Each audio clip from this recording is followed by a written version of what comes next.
dampaknya apa yang tadi dipaparkan oleh Mas Erik. 7 kelompok tindak pidana korupsi. Apakah ada dampaknya kepada masing-masing tadi, kerugian keuangan negara, suap menyuap tadi, terus penggelapan dalam jabatan, pemerasan, perbuatan curang, benturan kepentingan dalam pengadaan, serta gratifikasi. Dari 7 kelompok ini nanti barangkali ada salah satu dari paparan Pak Nanda Fadianur Esos. Beliau sama PPUD pertama, beliau kurang lebih sudah 3 tahun di inspektorat. Wilayah kerjanya ada di wilayah Irban 3, Inspektur Pembantu Wilayah 3, sama dengan Pak Erik tadi membawahi kurang lebih 14 OPD.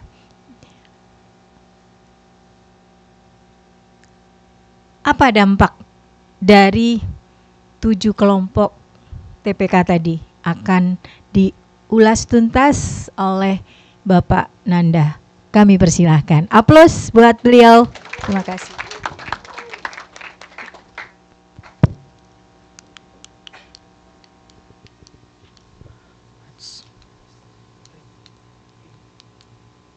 Balik. Nyangkutnya di sana lagi.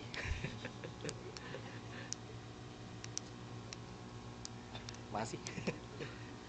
Oke, udah. Baik, assalamualaikum warahmatullahi wabarakatuh. Ya. Sebenarnya tadi pembukaannya mau semangat pagi, cuman karena udah sama Mas Erik, kayaknya nggak usah deh ya. Cukup Mas Erik aja. Kok hilang sih? Sabotase ya?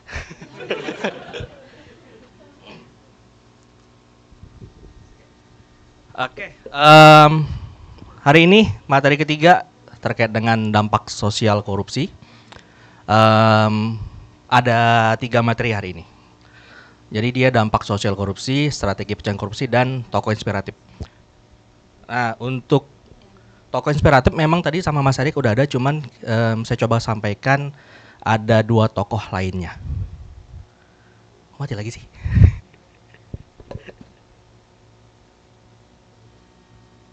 Ada kenal. Oke, teman-teman kan CPNS semua ya? Iya, CPNS semua. Pada belum lasar kan semuanya ya? Belum lasar. Oke, mungkin sebelum kita masuk ke materi, kita coba lihat dulu deh di bagian pojok kanan atas. Nah, berakhlak. Udah pada tahu berakhlak?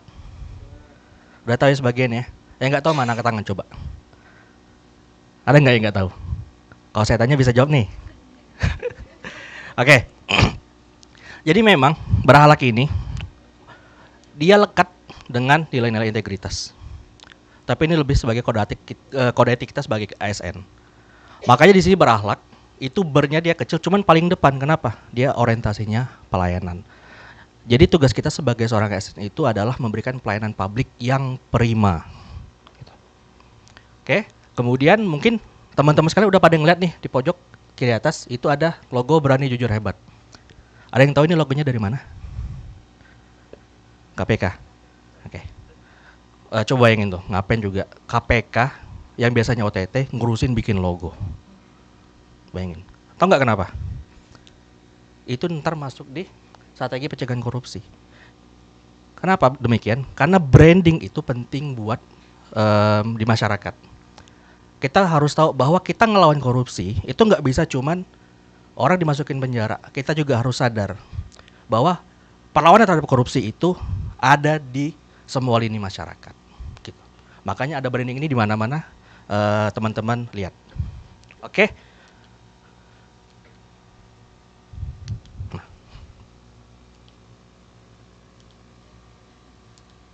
Oke, saya baru tahu. Oke, ini udah dijelasin sama bawah, kita skip. Ini kemarin kegiatan saya waktu di inspektorat. Sama kayak teman-teman, saya juga kemarin CPNS baru aja 3 tahun sama Mas Erik di inspektorat. Ini waktu kemarin sosialisasi anti korupsi, cuman fokusnya di pengendalian gratifikasi. Teman-teman udah pada tahu ya gratifikasi ya? Udah tahu belum? Saya tanya nih. Oke, jadi ini kemarin waktu kita sosialisasi di Kecamatan Muara Bengkal dan Muara Wahau, ini kita dapat bantuan fasilitas lokasi dari kantor camat, tapi audiens kita itu desa. Gitu. Kenapa desa? Karena desa ini paling rentan berhubungan sama hukum. Karena pelayanannya langsung kepada masyarakat. Jadi ada kasus di mana perangkat desa itu nanya, Pak, ini ada orang mau ngurus sesuatu, datang-datang bawa aqua 1 dus. Masa mau kita laporin sih aqua 1 dus ke UPG gitu, kita jauh-jauh ke Sangatta kayak gitu. Ya udah, jadi caranya gimana? Ya udah dikasih aja penjelasan kepada para penerima layanan warga desa. Nggak perlu kesini bawa apapun, semua pengurusan itu gratis, bawa pulang. Nggak mungkin kan kita terima 1 dus terus mau dilaporin 1 dus doang loh, repot banget. Dibanding biaya harus ngelaporin ke KPK, harus datang ke inspektorat buat lapor. Oke, kita masuk materi. Jadi dampak sosial korupsi. Kenapa di sini ada bahasanya biaya tapi kok sosial? Jadi bahasanya itu adalah merujuk pada kerugian non finansial. Kalau kita ngebahas finansial itu udah jelas kelihatan. OTT berapa? Kayak kemarin timah itu ada berapa T, ya kan? Udah kelihatan ya, ada angkanya di situ. Cuman di sini kita bahas adalah dampak sosial korupsi. Hal ini nggak bisa diukur karena memang dampak sosial itu dia berdampak pada kualitas. Kalau kuantitas udah jelas kita bisa ukur. Cuman kita bisa lihat, kita nggak bisa ukur tapi kita bisa lihat di sekitar kita, di lingkungan kita. Desa yang tidak berkembang, kabupaten yang tidak berkembang, anggarannya gede, cuman pembangunannya stagnan. Itu kita bisa lihat. Kenapa demikian? Oke. Pembangunan stagnan. Nah ini sering banget nih proyek mangkrak. Proyek mangkrak, ujung-ujungnya kasus. Proyek mangkrak ini jadi kasus yang udah banyak terjadi di hampir semua Pemda. Ini udah sering banget nih kayak gini nih. Yang turun nggak harus KPK kalau kayak gini.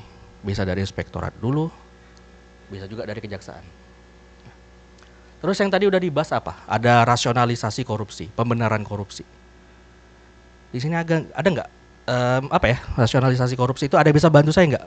Contoh rasionalisasinya aja deh, nggak usah korupsinya dulu. Kira-kira tuh apa tuh yang mungkin bisa ada di seharian kita? Membenarkan ya? Daniel bukan sih? Ya Daniel ya. Oh, oke. Tuh Daniel tuh, orang tuh kalau dia korupsi dia Daniel. Bapak korupsi ya? Enggak. Bapak korupsi ya? Enggak. Tadi kantornya telat kan? Oke. Jadi rasionalisasi korupsi ini banyak memang orang-orang itu dia nggak ngerasa dia korupsi, tapi memang sebenarnya dia korupsi. Pembenarannya ini keras banget. Bisa jadi pembenarannya karena faktor orang lain enggak, kenapa saya orang lain iya, kenapa saya enggak. Mungkin teman-teman di sini karena masih CPNS pada belum ngerasa karena belum pegang kegiatan, iya kan? Atau udah pada pegang nih? Belum ya, mau pegang kegiatan? Ada honornya loh.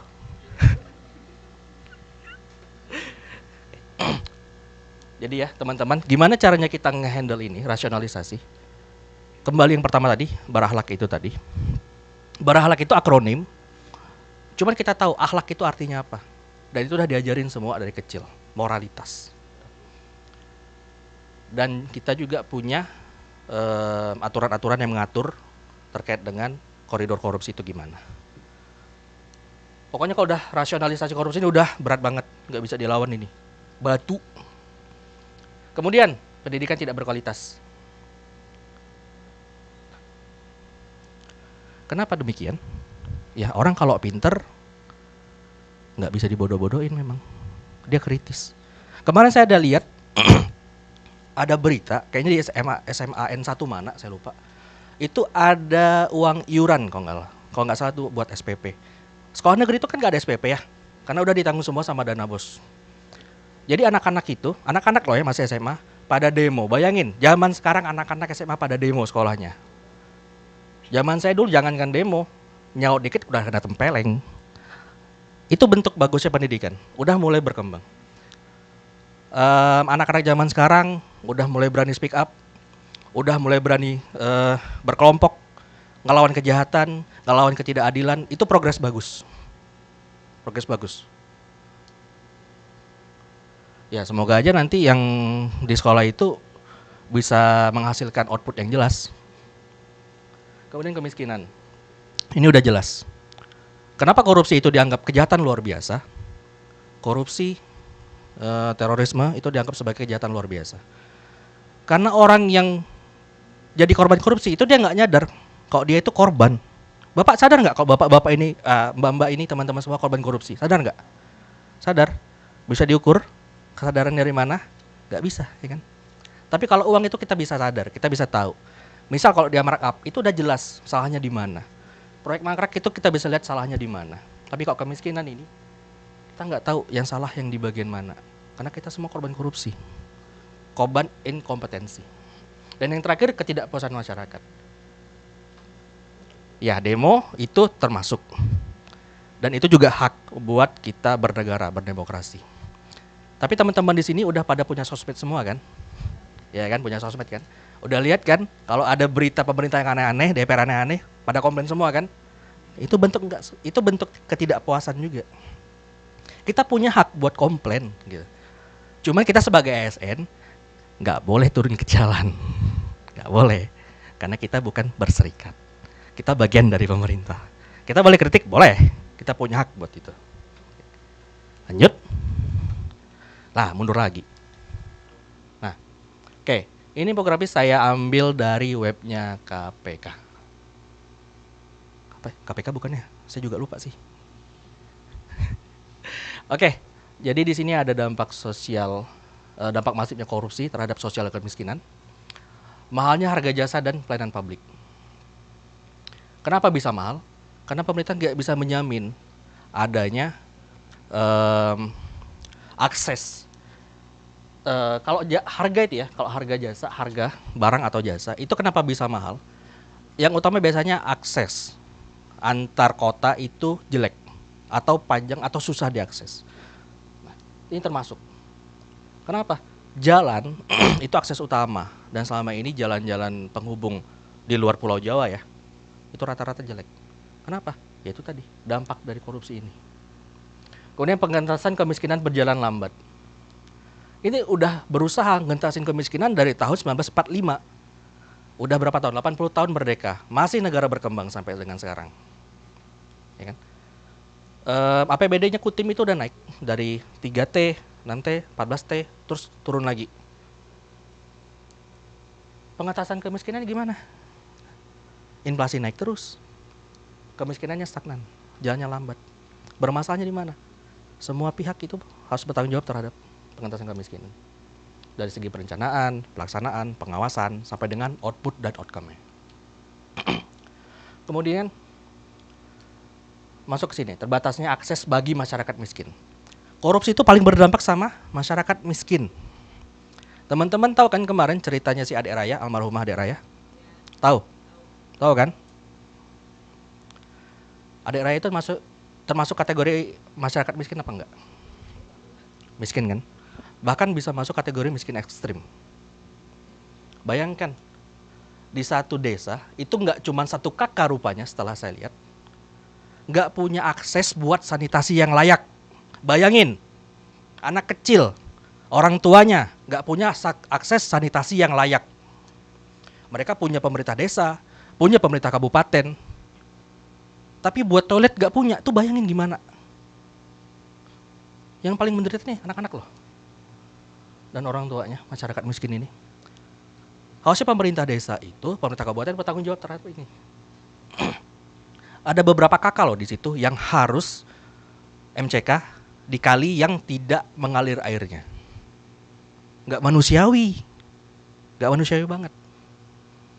Ini dampaknya ini, luar biasa. Meningkatnya angka kriminalitas. Indonesia ini punya banyak nama. Dari yang namanya Wakanda, Konoha, Gotham City. Tahu Gotham City? Rakyat Besi tahu? Nah itu, nggak ada lawan ini. Nggak ada lawan. Kenapa? Penegakan hukumnya minim. Penegakan hukumnya minim, pemerintahnya juga abai. Kemudian masuk solidaritas sosial semakin langka. Ya gimana kita bisa solid kalau urusan makan aja kita masih susah. Bapak nih ya, teman-teman sekalian Bapak Ibu. Kalau buat toilet yang nggak ada, masa mau ngurusin orang lain? Nggak bisa. Nggak bisa kayak gitu. Dan yang terakhir adalah demoralisasi. Akumulasi dari semuanya, orang-orang itu nggak punya moral. Dampak dari kemiskinan itu paling parahnya demoralisasi. Bayangin tuh ngatur satu negara, satu daerah, satu desa yang penduduknya nggak punya moral. Kayak apa? Nggak bisa. Makanya sebelum kita terlambat masuk ke tahap demoralisasi, kita coba buat perbaiki negara ini. Teman-teman di sini jadi CPNS, motivasinya TPP ya? Sama, saya juga. Itu manusiawi. Orang bekerja, mengabdi kepada negara dan diupah dengan layak, itu manusiawi. Hak kita semua. Tapi apakah kita udah sesuai dibayar dengan nilai segitu? Kembalikan ke diri masing-masing. Ya. Tujuan utama kita adalah membangun Kutai Timur yang lebih baik. Caranya gimana? Perbaiki dulu diri. Perbaiki dulu diri, perbaiki lingkungan kerja kita, baru kita bisa capai pembangunan yang lebih baik. Dampaknya apakah buat Kutai Timur aja? Betul. Buat kita juga dan buat masyarakat miskin tadi agar nggak ada lagi adik raya seterusnya. Mundur lagi. Lah nggak kebaca. Jadi di sini ada tulisan sebenarnya. Lantas apa yang bisa kita lakukan? Ada yang bisa bantu? Kita harus ngapain? Gantian dong ngomongnya. Ada nggak? Ada nggak? Jawaban aja deh, jawaban biasa deh. Tak kasih gift. Mau di gift nggak? Kok ketawa sih? Ada yang bisa bantu? Saya datangin nih ya. Mas, sehat mas? Ada yang bisa bantu? Bantu deh, bantu dong, bantu. Mbak, oh panitia ya? Mas, bantu deh. Apa kira-kira yang bisa kita lakuin buat berantas korupsi? Bebas, jawabannya bebas. Ya menurut saya untuk membantu memberantas korupsi ini kita harus punya yang tadi nilai-nilai integritasnya. Itu nilai-nilai integritas harus kita junjung tinggi dan juga kita tanam di diri kita sendiri dulu sebelum ke orang lain, seperti itu. Makasih, tepuk tangannya dulu. Jadi diri sendiri dulu ya. Harus punya integritas ya. Ya, emang laki-laki itu harus gitu, harus tegas. Laki-laki itu harus berintegritas. Yang perempuan juga sama. Harus semuanya berintegritas. Oke, kita lanjut. Oh iya. Rapel aja ya nanti ya, sekalian boleh? Atau sekalian? Yang mana nih? Bebas. Mau yang mana, Mas? Kasih ya, Mas ya. Sama-sama. Oke, kita masuk ke materi kedua, strategi pencegahan korupsi. Ini yang udah diracik sama KPK. Ada pendidikan anti korupsi, ada pencegahan korupsi, dan penindakan korupsi. Ada yang tahu ini siapa? Gak ada yang tahu? Sama, saya juga. Oke. Pendidikan dulu. Teman-teman di sini udah masuk tahap pendidikan atau tahap pencegahan? Tuh, pinter nih. Pantas CPNS.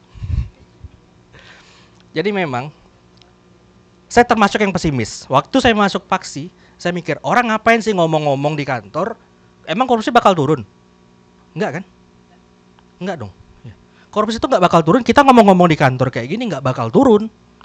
Maka dari itu dia harus ada strateginya. Trisula pencegahan korupsi. Ada pendidikan itu buat penguatan akar. Kita dari teman-teman Paksi coba buat audiens penerima materi kita coba memang variatif ya. Kemarin teman-teman CPNS internal kita dulu sama P3K. Sekarang teman-teman CPNS yang masih fresh, ini coba kita apa sih namanya? Bahasanya itu. Saya lupa sih bahasanya, saya lupa. Kita skip aja kali ya. Beneran lupa deh. Beneran lupa.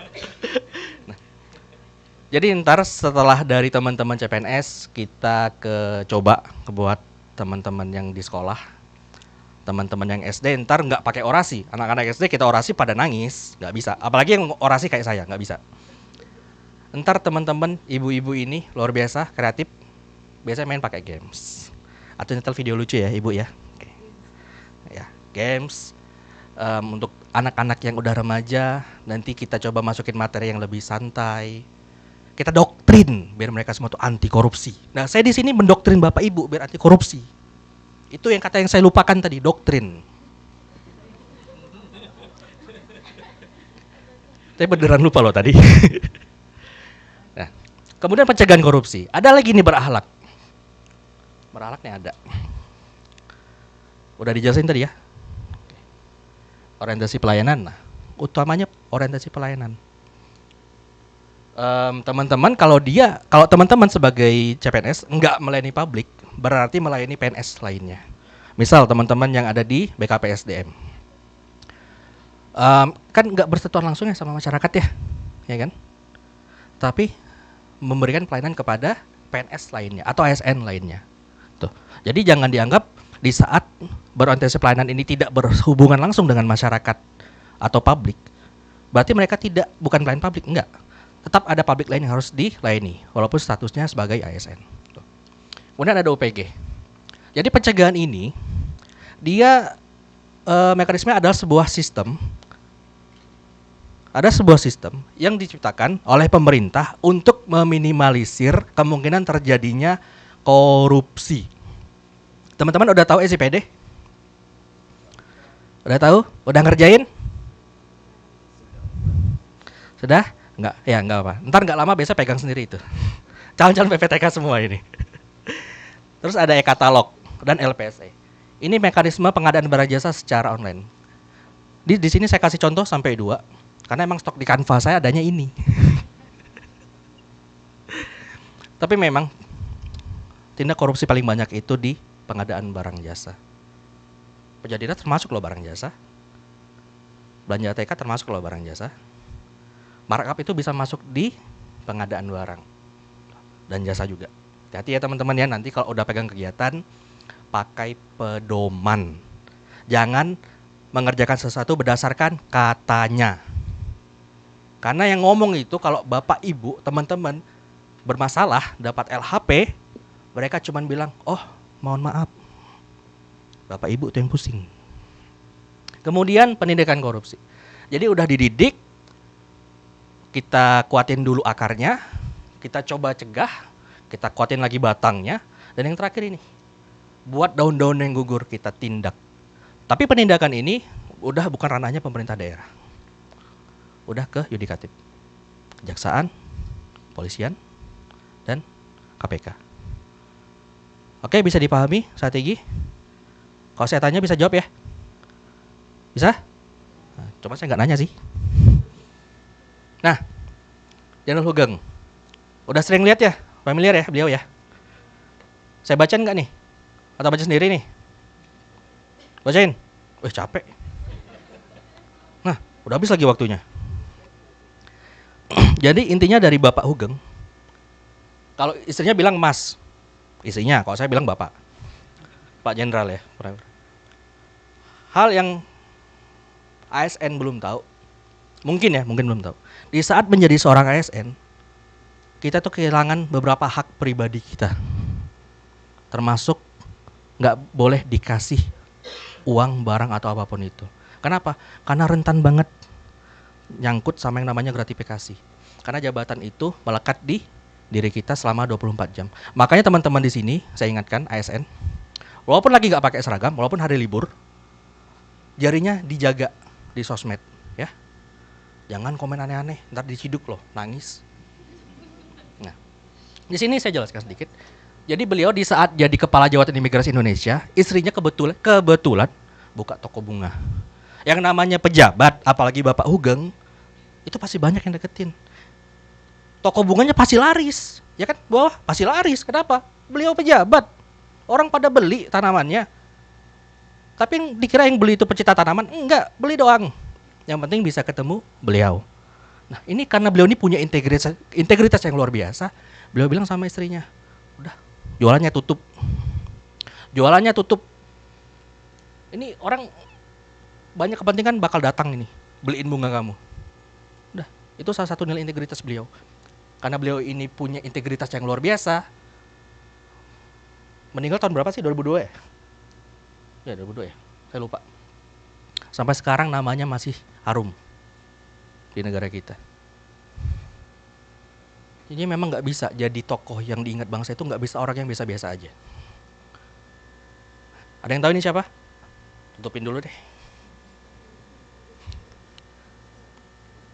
Saya tulis akronimnya nih. Itu loh ada namanya, Nana. The Grand Old Man, Haji Agus Salim. Ada yang tahu beliau? Ya pahlawan memang. Emang pahlawan. Gak mungkin saya naruh tetangga saya di sini.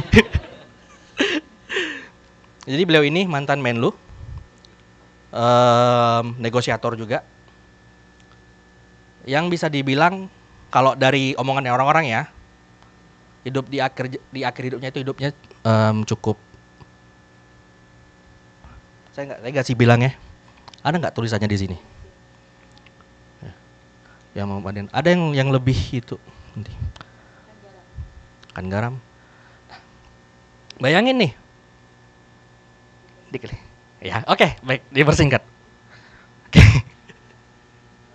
Bayangin ya, mantan Menlu nggak bisa bayar iuran listrik. Sekarang lah anggota dewan kita 50 juta sebulan. Bayangin tuh. Nah, ini tahu Muhammad Rom siapa? Wajian Rom Royan? Ada yang pernah belajar? Nah, muridnya beliau. Luar biasa loh beliau ini. Jadi merdekain satu negara. Akhir zamannya beli kain kapan buat anaknya nggak bisa. Bayangin. Beli kain kapan aja nggak bisa. Oke? Karena udah disuruh singkat. Ini yang terakhir. IPK yang diterbitkan oleh Transparansi Internasional di tahun 2024. Indonesia masih di angka 37, ranking 99. Nggak ada yang mau hapus? Tahu kita di bawah siapa? Nah, Ibu India. Oke, itu saja dari saya. Terima kasih. Ada penutup sedikit. Merah putih, benderaku. Jumpa lagi di lain waktu. Waalaikumsalam warahmatullahi wabarakatuh.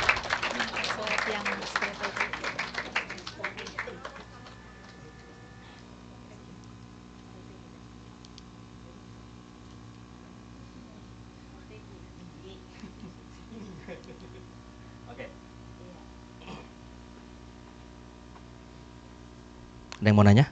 Sekali lagi aplaus buat Bapak Nanda Fahdianur Esos. Menarik sekali. Tadi kita udah mengenal 9 nilai integritas, lalu apa itu korupsi, dampak korupsi. Di hadapan kita ada strategi pencegahan korupsi. Strategi ini kenapa tadi menarik sekali apa yang disampaikan oleh Bapak Nanda. Kita didoktrin nih. Misi Ibu, mungkin Ya. Mas aja kali, jangan Ya, Bapak. oh Mas, ya. Mas Nanda mendoktrin kita, tidak hanya adik-adik CPNS, karena mengawali bagaimana kita untuk menjadi PNS yang berintegritas, kita tidak mau tidak harus memiliki nilai integritas. Melalui apa? Kegiatan sosialisasi ini adalah bagian dari pendidikan anti korupsi. Pencegahan korupsi dapat dilakukan melalui pelayanan yang dilakukan oleh adik-adik dalam keseharian dalam menjalankan tugas dan fungsi. Semoga kita tidak masuk dalam kategori penindakan. Penindakan yang dilakukan oleh Inspektorat Kutai Timur, khususnya di Irsus itu, jika ada laporan yang masuk, pengaduan masyarakat, LSM maupun permintaan dari APH. Namun karena adanya MOU 3 lembaga, maka penindakan bukan dari ranahnya inspektorat, namun ada di yudikatif. Menarik, aplaus buat Bapak Nanda sekali lagi. Mas.